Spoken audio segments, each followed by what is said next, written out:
नमस्कार प्रिय मित्रों, मैं ज्योतिषकार कमल आप सबका हार्दिक अभिनंदन करता हूं आपके अपने इस प्यारे यूट्यूब चैनल अलौकिक साधनाएं में।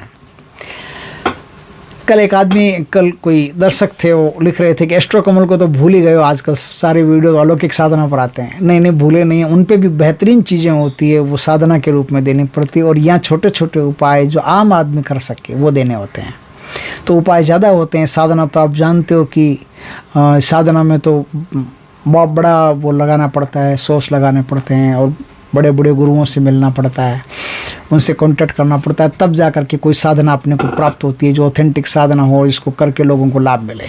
और साधना करने वाले लोग बहुत कम होते हैं। आप जानते ही हो कि 1000 आदमी उपाय करेंगे तो उसमें से 10 आदमी साधना करेंगे। तो साधनाओं का तो क्रेज़ बहुत ज़्यादा होता है और इसमें मेहनत भी बहुत होती है, और गुरु दीक्षा वगैरह सब कुछ होती है। तो साधनों में खर्चा होता है, सीधी बात है, साधनों में खर्चा भी बहुत होता है। उपाय जो मैं बताऊँ उनमें कोई खर्चा नहीं है। उपायों में क्या खर्चा? कोई खर्चा नहीं। उपाय नाम मात्र का 10-20 रुपए में आपके उपाय हो जाते हैं, और इससे आपकी ज़िंदगी में एकदम से चमत्कार पैदा हो जाता है। आज मैं आपको एक उपाय बताता हूँ दोस्तों। कैसे भी यदि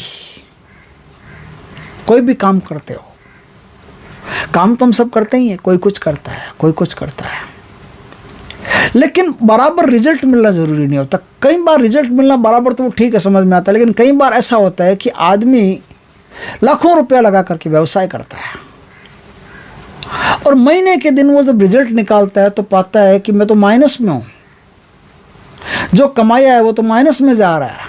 धीरे धीरे काम धंधा कमज़ोर होता चला जा रहा है, हानियाँ होती जा रही है बिजनेस में, लगातार नुकसान होते जा रहे हैं।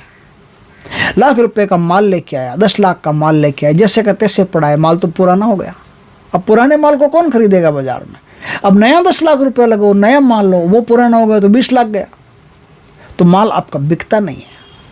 कोई भी काम आप करते हो, उस काम में यदि आपको लगातार हानियाँ होती है, तो आज मैं आपको एक ऐसा उपाय बताऊंगा जिस उपाय को करने से आपको आपके धंधे में होने वाले तमाम नुकसान रुक जाएंगे, और नुकसान की जगह आप फायदा होना शुरू हो जाएगा।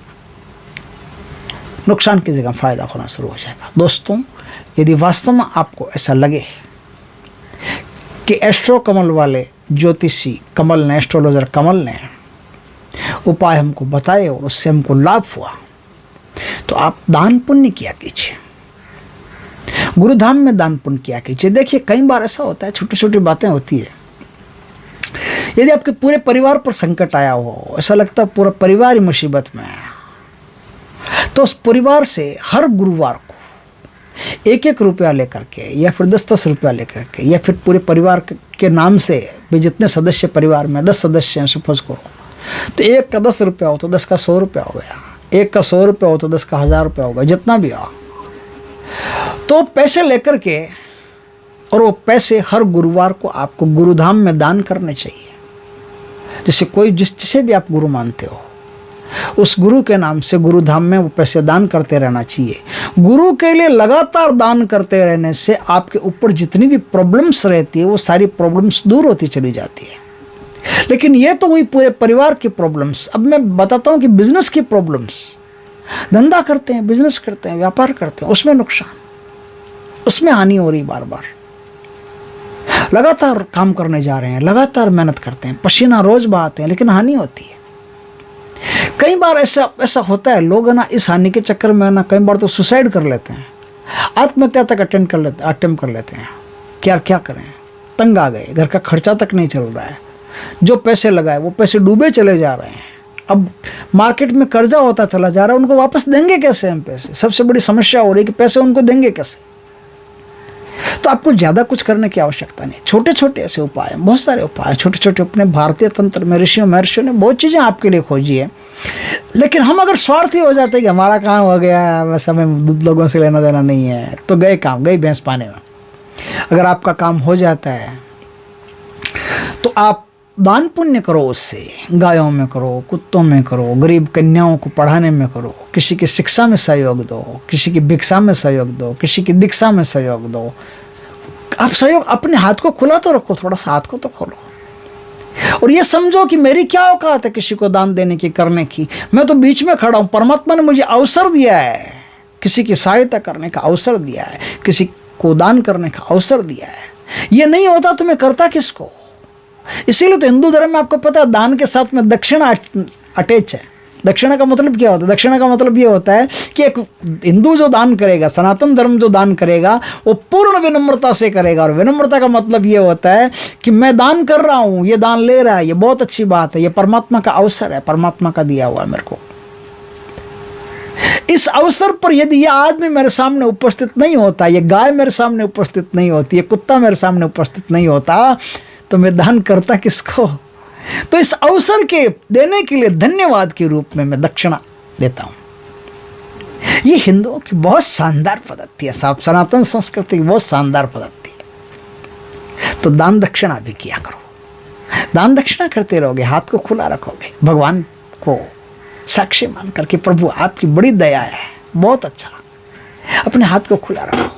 जो भी अवसर आए उस अवसर को भुना लो। अवसर परमात्मा की कृपा से आता है। ये इस बात को मैं बार बार कहता हूँ कि यदि आपके सामने कोई अवसर आया है, कोई ज़रूरतमंद आ गया है, कोई गरीब आ गया है जिसकी आपको मदद करने के लिए वो गुहार लगा रहा है, ये अवसर आपकी नहीं, परमात्मा की कृपा से आया है, आपकी व्यक्तित्व से नहीं आया। ये मत समझना कि मैं बड़ा आदमी हूँ या ऐसे पैसे कमाता हूँ इसलिए आया, नहीं नहीं नहीं। परमात्मा की कृपा से अवसर आपको प्राप्त हुआ और उस अवसर को भुना लेने वाला बुद्धिमान होता है, वो परमात्मा का प्यारा होता है। तो परमात्मा का प्यारा बनना है। आप चाहते हो कि धन की ऊर्जा आपकी तरफ ज़्यादा खींचे, तो इस अवसर को बुनाते रहिएगा, चूकिएगा मत। जो चूक गए वो चौहान बोलते हैं, मत चूके चौहान। तो अब मैं बताता हूं कि किस प्रकार से यदि आपके बिजनेस में लगातार नुकसान होते चले जा रहे हैं तो आपको कुछ ज़्यादा करने की आवश्यकता नहीं। काली गुंजा आती है बाजार में, काली गुंजा ले आइए। काली गुंजा ला करके जहाँ आपका गल्ला होता है ना, गल्ला, वो क्या बोलते हैं, सैफ गल्ला, उसके नीचे उस काली गुंजा को रख दीजिए। कम से कम 10-15 पीस ले आइए, 10-15 पीस उस गल्ले के नीचे रख दीजिए। अब कभी कभी ऐसा होता है कि गल्ला एक ड्रॉवर के रूप में होता है और नीचे रखने के लिए जगह नहीं होती, लेकिन जब ड्रॉवर बनाया जाता है ना, तो ड्रॉवर वाला क्या करता है कि जो नीचे की प्लाई होती है ना, उसको हल्का सा, उसकी जगह रहती है नीचे आने जाने की। तो आप ड्रॉवर को पूरा निकाल लोगे ना, तो आप पाओगे कि बीच में जगह है, तो उसको ड्रॉवर के नीचे है ना, काली गुंजा को रख करके ऊपर उसको सेलो टेप से चिपका सकते हो। ऐसे 10-15 काली गुंजा सेलो टेप से चिपका के रख दो। अब एकदम फिक्स रहेगी, अब कहीं हिलने की आवश्यकता नहीं। फिर से ड्रॉवर अंदर लगा दो। अब आप पाओगे कि जैसे ही आपने काली गुंजा वहाँ लगाई, लगाते ही आपके नुकसान, आपकी हानियाँ तुरंत रुक गई, भगवान की कृपा से तुरंत रुक गई। और रुक गई तो अब आपको लाभ होना शुरू हो गया। अब आपको नुकसान नहीं हो रहा, अब आपको धंधे में कोई नुकसान नहीं हो रहा, तुरंत लाभ होता है। दोस्तों, इस प्रकार से आप अपने धंधे को उजड़ने से बचा सकते हो और हज़ारों लोगों के धंधे को भी बचा सकते हो। इस वीडियो को ज़्यादा से ज़्यादा शेयर कीजिए। जितना शेयर करेंगे पता नहीं किसके काम आ जाए और आपको दुआएं मिलेगी। दोस्तों, वीडियो अच्छा लगे तो लाइक करना, शेयर करना, कमेंट करना। बस, जय श्री कृष्ण।